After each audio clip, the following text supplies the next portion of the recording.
Halo teman-teman semua, resep kali ini aku mau share cara membuat buntil tahu dengan menggunakan daun wir singkong.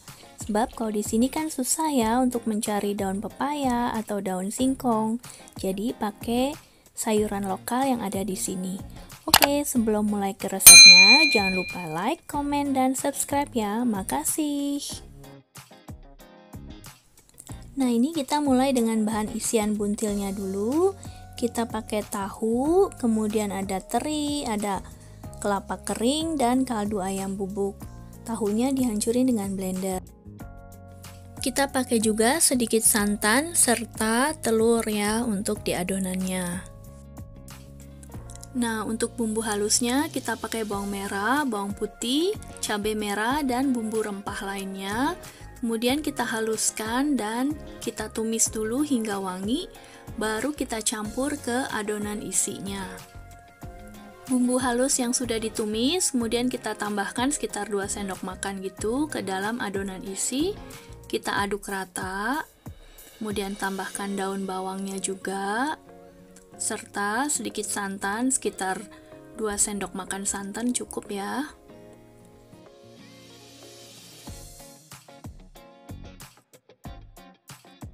Tambahkan juga 1 butir telur ke dalam adonan isi, kemudian kita aduk rata hingga semua bahan menyatu. Kemudian kita tambahkan garam, merica, bawang putih bubuk, serta sedikit gula pasir, secukupnya aja, supaya adonannya lebih enak ya, dicicipin aja. Kemudian setelah semua tercampur rata, baru kita isikan ke dalam daun yang sudah layu. Nah, daunnya ini kebetulan sudah layu tanpa perlu dikukus atau disiram air panas, karena aku begitu beli, kemudian aku simpen dulu sekitar 1-2 hari, terus daunnya lemes sendiri deh, jadi nggak perlu dikukus dulu atau direbus dulu. Kalau misalnya pas dapat daunnya yang fresh banget dan masih keras, sebaiknya sih dikukus dulu atau disiram air panas supaya mudah untuk digulungnya ya. Tulang daunnya yang keras kita buang ya, supaya mudah untuk mengisi dan digulung menjadi roll gitu. Kalau misalnya tulang daunnya nggak dibuang, agak sulit kita gulungnya. Kalau ini kan udah mudah ya, karena daunnya juga udah lemes, kemudian tulang daunnya udah kita buang. Setelah selesai semua diisi, kemudian gulungan kolnya ini kita masukkan ke dalam panci yang sisa menumis bumbu halus tadi. Kemudian kita tambahkan santan secukupnya. Ini aku pakai sekitar 500 ml santan. Kemudian ditambahkan air secukupnya ya, sampai kira-kira sayurannya terendam. Kemudian kita masak deh hingga sayurannya layu dan mateng. Kemudian setelah itu kita angkat dulu supaya nggak layu banget, supaya nggak lembek banget. Kita cicipin dulu kuahnya, kemudian kurang apa kita tambahin. Ini aku tambahkan kunyit bubuk, gula pasir, garam secukupnya ya, sesuai selera aja. Kalau misalnya kurang pedas, mau ditambah cabai juga boleh. Kalau aku nggak terlalu suka pedas, jadi aku hanya secukupnya aja, hanya untuk warna merah biar cantik.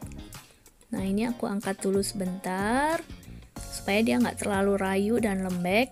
Kemudian aku tambahkan bumbu-bumbu yang kurang. Ini aku tambahin terasi juga ya. Setelah kuahnya tanak dan bumbunya terasa matang semua serta udah enak dicicip, kemudian kita masukin lagi deh sayurannya. Kita masak lagi sebentar aja sebelum disajikan. Mau kita tambahkan pete atau mau ditambahkan irisan cabai goreng juga supaya lebih cantik juga enak. Oke?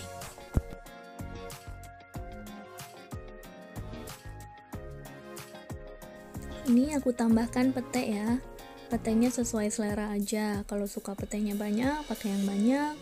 Kalau hanya untuk aroma aja, kasih secukupnya aja. Nah, ini udah mateng deh. Enak banget kan kelihatannya?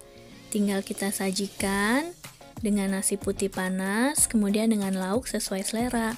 Ini aku pakai kerupuk kulit dan juga ayam panggang kecap asin yang simple aja. Resepnya nanti aku kasih di description box ya. Oke, selamat mencoba resepnya. Semoga buat teman-teman yang di luar Indonesia yang kangen dengan buntil bisa terbantu dengan resep ini ya, buat yang susah cari daun pepaya atau daun singkong. Oke, makasih buat yang udah nonton videonya sampai selesai.